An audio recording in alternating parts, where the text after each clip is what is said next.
명절이 다가왔죠. 명절하면 제일 먼저 생각하는 게 고향. 여러분 고향이 여러분 생각나십니까? 하게 뭐 고향에서 사시는 분들은 고향이 그게 그거겠지만은 고향을 떠나온 사람들을 보면은 참 이 고향이 그리워지는 이때가 바로 명절 때, 특히 이만한 때이죠. 그래서 귀성 전쟁이다, 민족 대이동이다. 이번 연휴 기간에 3,695만 명이 이동을 한다고 그래요. 그러니까 우리나라가 5천만 명인데 3,695만 명이면 3분의 2가 다 이동을 한다는 얘기예요. 엄청난 숫자가 움직인다는 얘기시죠. 그런데 고향을 가고 싶어도 못 가는 또 북한의 신앙민들도 생각하면 또 한쪽으로는 야 정말 얼마나 가고 싶을까 하는 마음. 그분들이 이제 한 분 한 분 돌아가심으로 이제 그런 경우도 많이 없었지만은 또 지역이 개발되어서 물에 묻혀 있는 그런 사람들도 참 고향을 그리워하는, 그래서 산에 올라가서 묻힌 자기 집이 어디다, 이 집이 여기다 하면서 자녀들에게 지시하고 가르쳐 주는 것을 보면은 참 가슴이 찡하기도 합니다. 사람이 이처럼 고향을 찾고 고향을 그리워하는 것, 그것은 아마 단순한 어떤 지명만을 말하는 것이 아니겠죠. 고향이라는 것이 한 개인의 역사이기도 하고 또한 숨결이기도 합니다. 꿈이 있었던 곳이기도 하고요. 그래서 고향을 찾는 것을 사람의 본능이라 이렇게 얘기합니다. 오늘 본문에서도 고향을 그리워하는 사람이 있는데 바로 아브라함이죠. 그는 이 땅에 살면서 하나님이 예비하신 본향을 사모하며 살았습니다. 저는 이 말씀을 통해서 신앙인의 고향이 어떠해야 되겠는가, 그것을 같이 생각하면서 함께 은혜를 나누고자 합니다. 사람에게는 세 가지 고향이 있다고 하죠. 첫째는 찾아가는 고향이에요. 내가 태어나고 자라난 곳, 나의 추억이 가장 많은 곳, 사랑이 있던 곳, 그저 눈 감고 생각하면 입가에 작은 미소가 떠오르는 곳. 여러분, 이런 곳이 바로 고향인데 왜 사람들은 이 고향을 찾을까요? 그 고향을 찾는 이유는 본능 때문이라고 그래요. 본능. 그 첫 번째 본능이 귀소 본능이라는 것이 있어요. 귀소 본능은 뭐 우리가 생각하는 연어나 진돗개나 비둘기 같은 짐승들에게만 있는 것이 아니라 사람에게도 있다는 겁니다. 그래서 나이가 들면서 예전에 같이 학교를 다니던 동창들이 그리워지고 어릴 때 어머니가 해주시던 음식들이 먹고 싶어지는 것이 다 귀소 본능이죠. 이것이 지나치면 향수병이 되어집니다. 이런 육체적인 향수병이 있는가 하면 또 사람에게는 영혼을 사랑하는 영적 귀소 본능이 존재한다는 거죠. 두 번째 본능은 나그네 본능이 있어요. 이 명절 때가 되면 마음을 종잡을 수가 없이 어디론가 가고 싶어하는 욕망. 그러니까 인생은 나그네라고 그러잖아요. 그래서 떠나는 것에 익숙해져 있는 겁니다. 설과 추석과 같은 명절이 쉬는 때에 그냥 푹 쉬면 좋겠는데 어딘가 좀 가야 되고 어딘가 좀 떠나고 싶은, 그래서 여행이나 또 가고 싶어하는 그런 마음이 나그네 본능이라 이렇게 얘기합니다. 세 번째는 안식 본능이에요. 쉬고 싶은 욕망이에요. 고향을 떠나 나그네의 삶의 이 고달픔을 고향에서는 좀 쉬임이 되지 않겠느냐. 사람이 쉰다는 것은 잠을 많이 잔다는 것이 쉼을 얘기하는 것은 아닙니다. 아무 일도 하지 않고 손꼽 탁 놓고 있는 것이 쉼을 말하는 것이 아니에요. 여기서 말하는 이 쉼, 안식적 본능이 바로 우리가 그렇게 그리워하는 고향을 찾는 이유이기도 한 것이죠. 네 번째는 영적 본능이 있어요. 고향을 떠난 사람들이 금유환영은 아니더라도 고향에 가면 내 부모나 형제가 반겨줄 것을 기대하는 거예요. 예수님도 구원 사역을 시작하면서 고향을 찾아가셨죠. 고향에 대한 본능도 있으셨겠지만은 내 고향 사람들에게 하나님의 말씀도 전하고 병도 고쳐주고 이왕이면 내 고향 사람들이 다 구원받았으면 좋겠다. 그런 마음이 들지 않습니까? 저희 고향도 예수님을 믿지 않은 곳인데 그곳에 얼마나 이 우상이 득실득실하겠습니까? 그런데 그곳에 통해서 저희 가정이, 저희 어머니가 1호 신자가 되었고 그 1호 신자가 되면서 고향을 향해서 그 고향의 가족들을 위해서 끊임없이 끼듬없이 기도를 하셨어요. 돌아가실 때까지 그 계속 좀 기도를 하셨는데 그 과정 속에서 일어나는 것이 그 조그만 동네에서 목회자가 5명이 나오고 교회가 그 조그만 마을에 건축되어지고 하는 놀라운 역사를 보면서 야, 하나님은 우리의 기도를 들어주시는구나. 여러분, 하나님 우리의 기도를 들어주시는 줄 믿습니까? 그래서 이것이 다 이제 고향을 그리워하는 마음, 본능적 욕구에서 나오는 기도이기도 하고 또 하나님이 이런 기도도 결코 무시하지 않죠. 그런 반면에 또 우리가 두 번째 고향이 사모하는 고향이 있어요. 사모하는 고향. 여러분, 하늘에 있는 고향입니다. 죽어야만 갈 수 있는 고향이다. 이렇게 얘기하죠. 이 16절을 우리 말씀에 보면은 그들이 이제는 더 나은 본향을 사모하니 곧 하늘에 있는 것이다. 이렇게 얘기합니다. 하늘에 있는 고향. 여러분, 우리가 다른 말로는 천국이라 얘기하죠. 여러분, 천국 가고 싶어요? 안 가도 상관없어요. 다 가고 싶죠? 그러면 다 빨리 죽읍시다.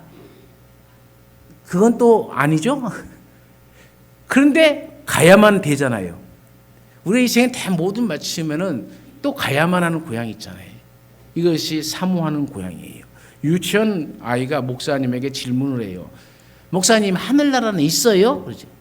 그럼 있지. 그랬더니 그럼 하늘나라가 좋은 곳이에요? 나쁜 곳이에요? 그래. 좋은 곳이지. 그럼 목사님은 하늘나라에 가보셨어요? 아니, 아직 안 가봤는데. 그랬더니 그럼 어떻게 하세요? 가보지도 않고? 그러니까 목사님이 씩 웃으면서 그렇게 말씀하십니다. 하늘나라가 얼마나 좋은지 하늘나라에 간 사람 중에 돌아온 사람이 아무도 없잖아. 그렇게 얘기하더랍니다. 여러분, 우리가 사모하는 고향, 죽어서 가는 고향, 하나님 나라가 있음을 믿으시길 바랍니다. 세 번째로는 만들어가는 고향이 있어요. 창세기 12장에서 하나님의 부르심을 받은 아브라함도 이 땅에 진짜 고향을 만들어가는 이 신앙인이었죠. 그래서 아브라함은 고향과 친척과 아비 집을 떠나서 하나님께서 지시하는 땅으로 가서 새로운 고향을 만들어갑니다. 아브라함의 생애에서는 금이 환향은 없습니다. 나이 들어 고향에 돌아가 집 짓고 편안하게 살겠다는 생각도 없습니다. 오직 아브라함의 꿈은 하나님의 약속, 큰 민족을 이루고 그 이름을 창대케 하고 복의 근원이 되는 삶을 사는 하나님 나라의 건설에 있었습니다. 사도 바울도 빌립보서 3장 20절에서 오직 우리의 시민권은 하늘나라에 있다라고 얘기합니다. 아무것도 안 하고 가만히 있는 그런 사람이 아니었습니다. 이 땅에 하나님 나라를 건설하기 위해서 온 생애를 바쳤던 것이죠. 우리도 하나님을 믿는다면, 아니 하늘의 본향을 생각한다면 우리에게 주신 하나님의 사명을 생각하면서 살아가야 되는 거죠. 내 마음이 하나님 나라가 되어져야 되고 내 가정이 하나님 나라가 되어져 가고 우리 교회가 또 우리가 살아가는 우리의 이웃들의 삶 속에서 이 세상이 하나님 나라가 되도록 살아가는 것, 그것이 바로 진짜 고향이죠. 진짜 우리의 이상을 충동시킬 수 있는 그런 기쁨이 그 고향에 있어야 되고 또 있어야만 하는 것이죠. 그러면 우리가 이 땅에서 만들어가는 고향은 어떤 고향일까요?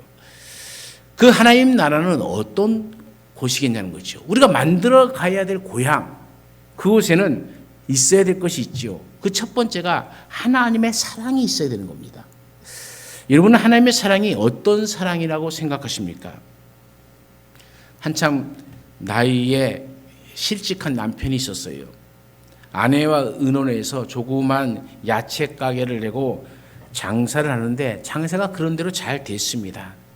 하지만 이 남편의 한쪽 이 마음속 한 구석에는 항상 직장에서 밀려난 것에 대한 상처가 남아 있는 거예요. 나는 실직자다. 나는 밀려난 실패자다라는 것이죠. 그런데 어느 날 초등학교 4학년 딸아이가 가게에 찾아와 아빠에게 예쁜 봉투를 하나 건넵니다. 이게 뭐니? 그러자 아빠 나중에 보세요 하고 딸이 나갑니다. 궁금해진 아빠가 딸이 나간 후에 쪽지를 꺼내어 천천히 읽어 나가는데 거기에 이렇게 써 있어요. 아빠 생신 축하드려요. 좋은 선물은 못 해드리지만 언제든지 쿠폰을 사용하시면 정성을 다해 드릴게요. 힘내세요. 정말 사랑해요. 아빠의 사랑하는 딸 올림. 그러고 보니까 옛적에 우리가 참 쿠폰을 많이 사용했는데 요즘은 그것도 없어진 것 같아요. 점점 사회가요 삭막해져 가는 것 같아요. 이런 이 온라인이 너무 발달해 보니까 이 오프라인이 너무 죽으니까 사회가 매정하게 느껴지고 정이 없어지고 사랑도 식어지고 그저 그냥 썰렁한 것 같아요. 이런 그런 말이 있어요. 부모를 공경하고 부모를 찾아뵙고 또 부모에게 효도를 다 해야 된다를 4글자로 줄여버려요. 그게 뭘까요? 잘 모르시네. 그게 4글자로 계좌이체래요. 이해가 되십니까? 그러니까 바쁘면 고향에 안 와도 된다. 돈 붙여.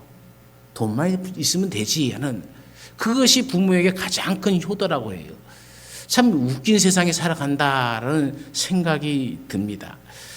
이 쪽지를 받아본 아버지가 그 쪽지 안에 뭐라고 써있나 그랬더니 네모난 칸을 만들어 놓고 그 칸에다가 쿠폰 이렇게 써놓고는 10분짜리 안마, 구두 닦아줌, 심부름, 노래해드림, 뽀뽀해드림 뭐 이런 것들을 써놓은 거예요.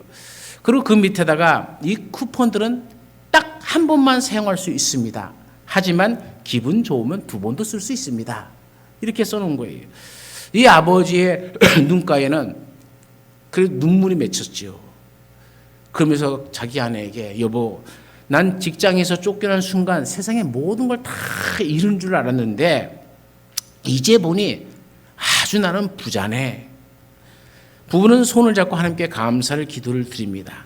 세상은 나를 실직자로 보고 나를 실패자라고 본다 할지라도 내 딸은 나를 아버지로 가장으로 본다는 사실 그리고 그 사랑한다는 사실에 얼마나 이 아버지가 마음에 이 기쁨을 얻었는지 모릅니다. 여러분 하나님의 사랑이 바로 그런 것 아니겠습니까?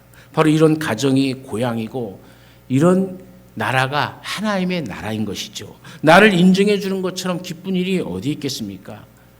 빨리 그래서 가보고 싶은 거 고향이죠. 여러분 그래서 고향을 찾아온 사람들에게 제발 쓸데없는 말 좀 하지 마세요. 기분 좋게 고향 찾아왔는데 너는 왜 그 모양이니? 하는 일이 왜 그 모양이니? 뭘 해 먹고 살 건데?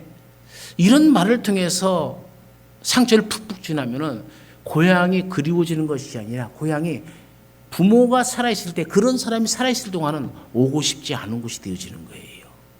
여러분 우리의 자녀들이 언제나 고향을 기쁘게 찾아올 수 있도록 좀 더 포근한 좀 더 넓은 마음 좀 더 배려하는 마음으로 품을 줄 아는 곳 그것이 바로 하나님 나라입니다.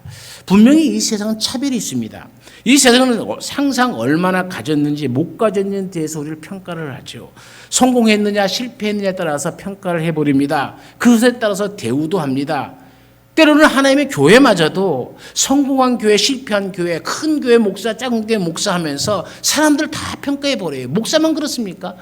나는 큰 교회 다닌다 하면서 목에 힘주고 다니는 사람이 있는가 반면에 나는 조그만 교회 다니는데 하면서 목에 힘 빠져 다니는 것을 보면은 도대체 저 사람들에게 하나님 나라가 무엇인지 다시 한번 생각하게 되어지죠.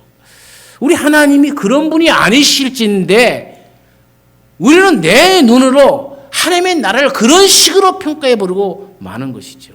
이게 얼마나 하나님의 가슴 치며 답답하게 생각하는 일이겠습니까? 우리 하나님은 다르신 분입니다. 세상이 다 나를 죄인이라 손가락질하여도 하나님은 나를 향해 손가락질하지 아니하시고 내 사랑하는 내 딸아 내 아들아 하면서 우리를 부르시고 우리를 품어주시는 분이 하나님 아니십니까? 하나님은 우리를 죄인이라고 보는 것이 아닙니다. 하나님이 너무나도 사랑해서 나를 위해서 독생자를 죽이시면서까지 구원해내신 하나님의 자녀로 하나님은 나를 보고 계시잖아요. 그것이 곧 하나님의 사랑 아닙니까? 우리의 눈에도 또 우리 입에도 우리의 사랑도 하나님의 이러한 사랑으로 우리가 변화되어지고 바뀌어가야 되는 것 아니겠습니까? 사람을 사랑으로 보시기를 간절히 축원합니다. 그냥 사람이 아니라 하나님이 사랑하는 딸, 하나님의 사랑하는 아들, 지금은 별볼일 없어 보이지만 성령께서 함께 하시고 하나님의 은혜가 저에게 머물면은 하나님의 크신 은총도 같이 따라오는 것이라 믿기를 간절히 축원합니다. 아내들이 왜 친정을 좋아할까요? 솔직히 얘기해 보세요. 친정 가는 게 좋습니까? 시댁 가는 게 좋습니까? 말을 안 하네. 후환이 두려운 거죠. 여러분 보세요. 그러나 보면 아내들이 친정을 왜 좋아할까? 제가 가만히 생각해 봤어요. 왜 좋아할까? 먹을 것 때문에 좋아할까요? 내 입맛에 딱 맞는 음식을 어머니가 해줘서? 그게 아니에요. 한 가지 이유가 있다는 거예요. 뭐냐? 나를 딸로 보니까, 자녀로 바라보니까. 내 집에서는 나는 아내라는 위치, 엄마라는 위치잖아요. 근데 친정에 가면은 나는 딸이 되는 거예요. 딸로 봐주시는 거예요. 오직 딸로 나를 봐주시니까는 내 부모의 사랑을 내가 거기서 느끼는 것이고 딸로 사랑받고 싶어서 그런 겁니다. 그러므로 시어머니들, 며느리를 딸로 바라보시길 바랍니다. 시어머니들 아무도 아멘 안 하네. 여러분 그런 마음이 있고 그런 사랑이 있어야 그 가정이 난 빨리 시댁 가고 싶어 그런 마음이 드는 것이지, 딸은 딸이고 며느리는 며느리 하는 이 도끼 눈으로 며느리를 바라보고 딸은 사랑의 눈으로 바라보니까 며느리들이 시댁 가고 싶겠어요? 여러분 같으면 가고 싶겠어요? 안 가잖아요. 오고 싶어 하는 곳, 가고 싶어 몸부림칠 수 있는 곳, 그곳이 바로 우리가 만들어갈 고향이고 이런 것이 곧 하나님의 사랑이 나타나는 곳입니다. 우리 가정이 또 우리 교회도 바로 이런 곳이 되어지기를 간절히 축원합니다. 두 번째로는 예수님의 사랑을 나누는 곳이 바로 고향이죠. 우리가 만들어갈 고향입니다. 서울에 사는 아들의 집을 찾아온 아버지가 아들의 하소연을 듣는 거예요. 자기 집 한 구덩이 자투리 땅에 동네 사람들의 쓰레기를 갖다 버리는 겁니다. 냄새나고 지저분하고 환경에 말이 아니에요. 거기다 경고문을 붙여놔도 아무 소용이 없어요. 아버지는 그 아들의 하소연을 듣고 그 다음날 시장에 나가서 호미를 사왔습니다. 그리고 쓰레기를 버리고 돌을 골라내서 텃밭을 만들었어요. 그 텃밭에 상추를 심고 고추도 심었습니다. 상추가 자라자 아버지는 아들에게 종이하고 붓을 갖다 달라고 얘기하고 그 종이와 붓에다가 글을 써놔서 편말을 붙여놨어요. 상추가 필요하신 분은 마음대로 가져가십시오. 고추가 필요하신 분은 양껏 가져가십시오. 그렇게 써놨어요.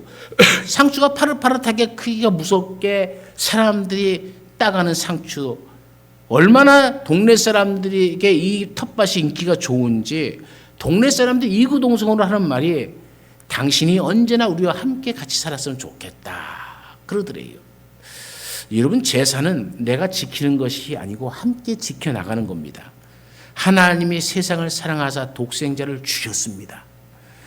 예수님의 사랑은 나누어주는 사랑입니다. 유대인에게만 주는 사랑이 아니에요. 아브라함의 자손에게만 주는 사랑이 아니라 모든 이방인들에게까지 베풀어주는 사랑 아닙니까? 그래서 누구든지 예수 믿으면 구원을 얻는다고 하잖아요. 차별이 없잖아요. 주님은 나누어주고 나누어 주었습니다. 몸을 내주면서까지 우리를 사랑해 주셨습니다. 오늘 우리도 우리의 가정 안에서 이런 예수님의 사랑을 나누어 주며 살아가야 하는 것이죠. 말만이 아니라 행동으로 우리가 그런 사랑을 해야 되는 겁니다. 시어머니가 며느리를 그런 사랑으로 사랑해야 되고 며느리가 시어머니를 그런 사랑으로 공경해야 되고 서로 이해하고 배려하며 기꺼이 자신의 것을 내어주는 사랑으로 여러분의 가정이 천국과 같은 가정이 되시기를 간절히 축원합니다. 세 번째로는 성령의 인도하심이 있어야 되는 것이지요. 하나님 나라에는 하나님의 사랑이 있고 예수님의 사랑이 있습니다. 이 사랑이 있는 곳이 우리가 만들어갈 고향이죠. 그런데 그것이 내 마음대로 되는 것이 아닙니다. 배워서 되는 것도 아닙니다. 성령의 역사로만 가능하다는 사실을 깨달을 수 있게 되어집니다. 여러분 기억하십니까?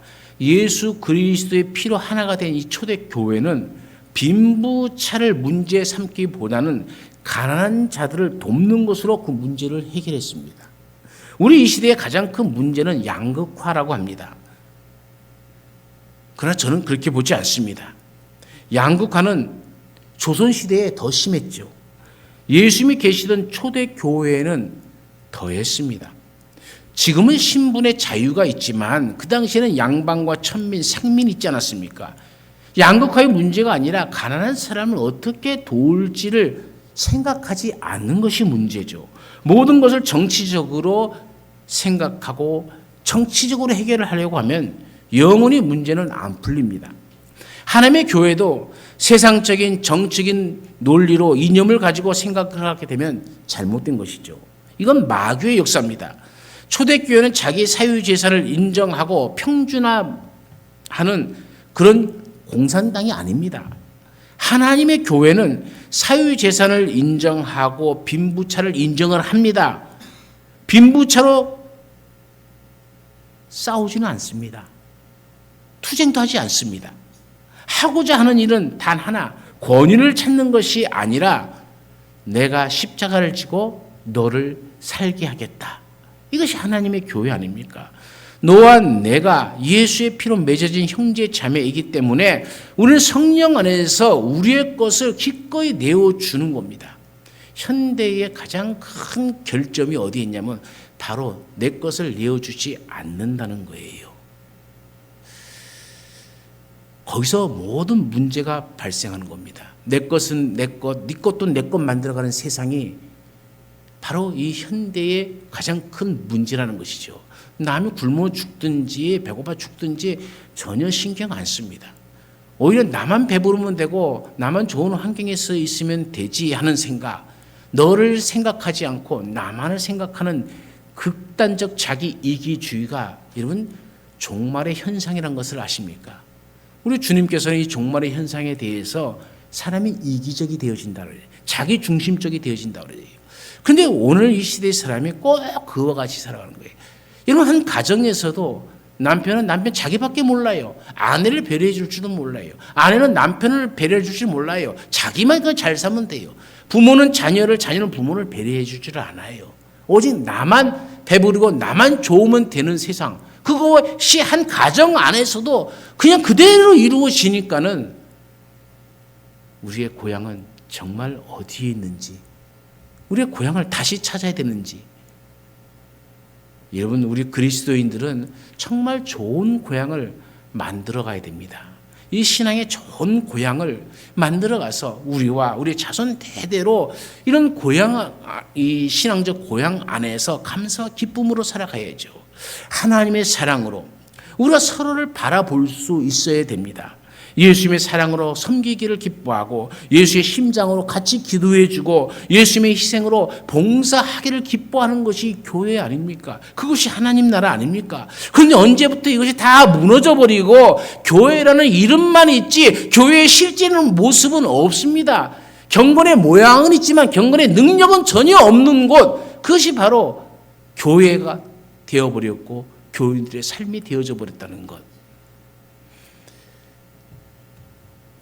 여러분은 무엇을 가지고 기도를 하십니까? 우리의 기도가 하나님의 성령으로 충만하게 하셔서 내 눈이 하나님의 눈이 되게 하시고 내 삶이 주님의 삶이 될 수 있도록 도와주옵소서. 이런 기도가 하나님의 임재하심이 있는 기도, 그 임재하심을 바라는 기도, 그 임재하심이 나의 삶을 통해서 증거되어지는 교회, 그런 가정이 바로 참된 고향이겠죠. 오늘도 이제 예배를 끝난 후에 일가 친척들을 만나고 또 만나시기도 하겠죠.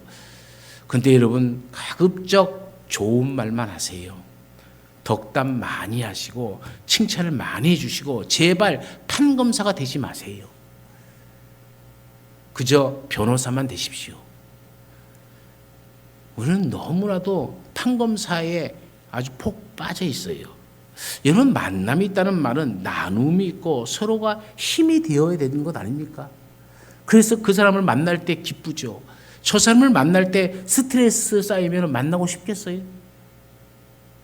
가장 기초적인 만남의 원리 아닙니까? 저 사람 만나면 화가 나. 그러면 안 만나고 싶은 거예요.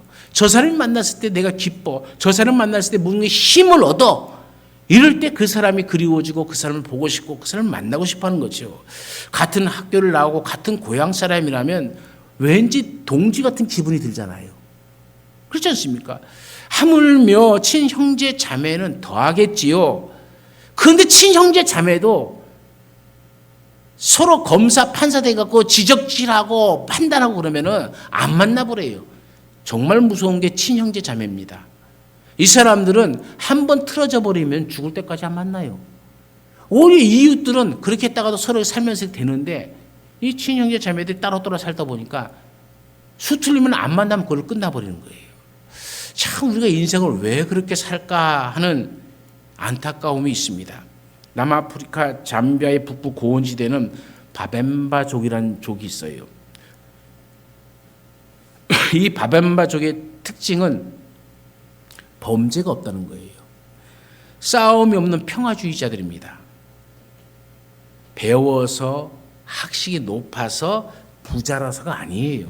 이 바벤바족은 어쩌다 죄 짓는 사람이 있으면 그 처리하는 방식이 굉장히 지혜로워요. 아무도 생각지 못하는 정말 좋은 방법으로 그 죄의 문제를 해결을 합니다. 잘못을 저지른 사람이 있으면 그 사람을 마을 한복판의 광장에다 세웁니다. 마을 사람들은 이 소식을 들으면 모든 일을 자기가 아무리 급한 일이 있어도 급한 일을 다 중단하고 이곳에 모입니다. 남녀노소할 것 없이 이 사람을 중심으로 죄인된 이 사람을 중심으로 모든 사람이 둘러섭니다. 그리고 한 사람씩 큰 소리를 외칩니다. 일반적으로 죄인들에게 정죄를 하고 비난을 하고 매를 때리고 감옥에 가두고 사형까지 하지만은 이 바벤바족은 전혀 그렇지 않아요. 죄인을 둘러서서 마을 사람들이 한마디씩 다 합니다. 그런데 그 한마디씩 하는 데에는 규칙이 있어요. 정죄하지 말 것, 비난하지 말 것, 책망하지 말 것, 그리고 칭찬만 할 것, 우스갯소리도 하지 말 것, 웃지도 말 것, 이렇게 얘기합니다. 그러면 사람들이 이 죄인 앞에서 이 사람의 과거를 생각하는 겁니다. 나와의 만났던 과거, 그 중에서 가장 좋았던 추억을 생각하는 거예요. 그리고 이 사람에게 그의 장점, 내가 만났을 때 그때 네가 나를 일으켜 세워줬지, 내 손을 잡아주었지, 나에게 격려를 해줬지 하는 그런 얘기들을 한 사람 한 사람씩 차례대로 다 돌아가면서 합니다. 그리고 끝이 날 때까지 계속적으로 해요. 괴성도 질러서는 안 되고 농담도 일치하지 않습니다. 심각하고 진지하게 칭찬하는 말을 합니다. 이 법정에는 검사도 없고 판사도 없습니다. 오직 이 마을 사람 전체들이 이 한 사람의 변호사가 되어서 이 사람의 잘했던 일을 드러내면서 칭찬하는 거예요. 어쩔 때는 몇 시간이 될 수 있고 어떤 날은 며칠이 될 수도 있다는 겁니다. 이 칭찬의 말이 밑바닥이 다 될 때까지 계속합니다. 한마디로 칭찬 폭격을 하는 거예요. 이 칭찬 폭격은 죄를 짓고 위축되어 있는 그 사람을 점점 회복시켜 줍니다. 그래서 다시는 죄를 짓지 않고 이웃의 사랑에 보답하는 삶을 살겠다고 눈물을 흘리며 다짐을 하게 되어지죠. 그리고 모든 칭찬이 이제 마지막 끝까지 모든 칭찬이 어떤 사람은 한 번 할 수도 있고 어떤 사람은 10번 할 수도 있지만은 그 모든 칭찬이 다 끝났다라고 싶으면 이제 더 이상 칭찬할 사람이 없습니까? 라고 하면 이제는 없습니다 하면은 그러면 지금부터 우리는 축제를 합니다 하고 잔치를 벌여요. 이 한 사람을 위해서 이 사람이 모든 죄를 돌이키고 우리와 같이 이제 같은 형제 자매가 되었습니다 하면서 다시 또 축하 잔치를 벌이는 것이죠. 이 바벤바족 마을에 범죄가 일어나지 않는 것은 너무나도 당연한 결과가 아니겠습니까? 사람을 변화시키는 것은 비난이나 정죄가 아니라 칭찬입니다. 여러분, 아프리카의 미개 종족도 그렇게 사는데 배우지 못한 사람도 컴퓨터하지도 못하는 사람도 이 세상에 핸드폰을 들고 다니지 못하는 사람도 그렇게 사는데 지식인이라고 하는 사람들이 배웠다는 사람들이 예수 그리스도를 믿는다고 하는 사람들이 어찌 그래 판사와 검사만 되어지고 변호사는 못 되는지 우리가 다시 한번 우리 삶을 뒤돌아봐야 됩니다. 이번 명절을 맞아서는 이제 우리가 무엇이든지 긍정적으로 바라보고 좋은 점을 찾아서 더 많은 칭찬을 해주는 그런 일들이 우리 가정 외에 우리 가문 가운데 있기를 간절히 축원합니다. 이 칭찬이야말로 가정을, 부부를, 부모와 자녀를, 형제간을 튼튼하게 세우게 될 것입니다. 그 공동체와 구성원을 건강하게 만들어 갈 줄로 믿습니다. 여러분의 가정이 이제는 며느리가 오고 싶은 집이 되어지고 사위가 가고 싶은 집이 되어지고 또 우리 교회가 사람들이 진심으로 오고 싶은 교회, 하나님이 기뻐하시는 그런 교회, 그런 고향이 되어지기를 간절히 축원합니다. 언제나 우리 가운데 함께 하신 하나님, 만들어가는 이 고향 무엇으로 만들어 가야 될지를 다시 한번 생각해 봅니다. 하나님의 그 크신 사랑으로 예수 그리스도의 나눔으로 성령의 인도하심을 받아서 우리 가정도 우리 교회도 오고 싶어하는 그런 가정, 가고 싶은 교회, 하나님이 기뻐하시는 그런 가정과 교회가 되어지기를 간절히 사모합니다.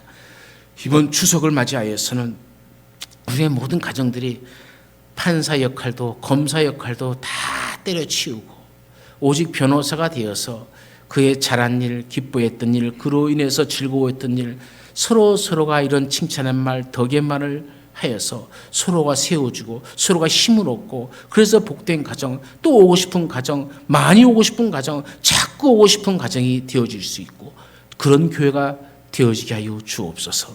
언제나 우리의 삶 가운데 함께 하시는 예수님의 이름으로 기도드리옵나이다. 아멘.